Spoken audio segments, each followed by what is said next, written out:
Hi, in this video I'll help you get to know your car a little better. At the end of this video I've put together a straightforward infographic that summarizes all the key points. Like, subscribe and comment below. It really helps.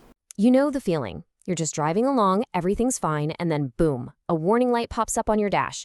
It's always frustrating, but hey, that mysterious code, it's not just a nuisance, it's a clue. So today, let's grab our detective hats and crack one of the most common codes for Chevy owners. So, you plug in your code reader, and it spits out this number, C0050F.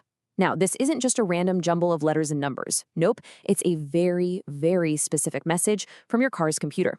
You can think of it as a secret your Chevy is trying to tell you, and right now, we're going to learn how to speak its language. All right, so what this code really boils down to is something the computer calls an erratic signal, and it's coming from the circuit for the right rear wheel speed sensor. Basically, your car is getting some really confusing, frankly unbelievable information from that wheel, and it's throwing up a red flag to let you know something's wrong. But what does erratic actually mean to a car? It's not just a vague feeling. Oh no, it's a very precise measurement of something that seems physically impossible. So let's break down exactly what the car thinks it's seeing. The lead detective in this little mystery is the Electronic Brake Control Module, or EBCM for short. This is the car's brake brain. Its whole job is to constantly watch the speed of each wheel to make sure your anti-lock brakes and traction control can work properly. And it's the EBCM that's sounding the alarm here. And here's the kicker. The EBCM triggers this code because it has seen a change in wheel speed that just cannot happen. Not in the real world anyway. It knows a massive metal wheel can't just instantly change its speed, and it has some super specific rules for what it considers impossible. And here's our first piece of evidence. The module sees the wheel's speed suddenly jump or drop by more than 20 kilometers per hour. That's about 12 miles per hour. A pretty significant change, right? Well, it gets crazier. It sees that change happen in just 10 milliseconds. Now, to put that into perspective, it takes you about 300 milliseconds just to blink your eye. So the computer is taking 2 snapshots of the wheel speed in a tiny fraction of a blink and seeing this massive illogical jump in speed. And this isn't a one-and-done kind of glitch. To make sure it's a real problem, the EBCM has to see this impossible speed change happen at least 3 times within 200 milliseconds, still faster than you can blink. Once it sees that pattern, bam, the warning light flicks on and you get the code. Okay, now we get to the fun part. We've decoded the secret message, so it's time to find the cause. And just like in any good whodunit, we've got a few usual suspects we need to investigate. In this case, there are 4 main culprits that could be sending this crazy signal. Our investigation is going to focus on these 4 main possibilities. We could have a short to ground, a short to voltage, or an open circuit, an erratic signal coming directly from a faulty sensor, or a signal that's just completely missing.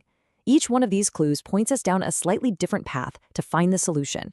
So, how do we figure out which of our suspects is the guilty one? Well, we follow the evidence. A good mechanic doesn't just start throwing parts at a car and hoping for the best. No way.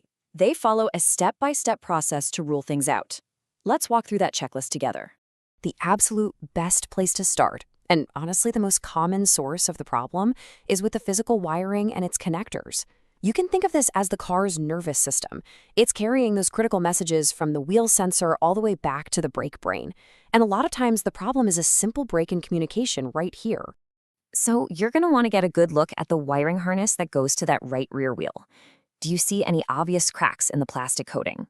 Is the wire getting pinched by something or rubbing against the frame? Go ahead and pull apart the connector. Are the little metal pins inside green and fuzzy with corrosion? Are any of them loose or pushed back? A bad connection is a classic reason for a wacky signal. This brings us to a couple of our main suspects, a short to ground and an open circuit. All a short to ground means is that a bare spot on the wire is touching the car's metal frame and the electricity is taking a shortcut instead of finishing its trip. An open is even simpler, it's just a broken wire. Both of these will totally mess up the signal getting to the computer. Now, what if you look at everything and it all seems fine?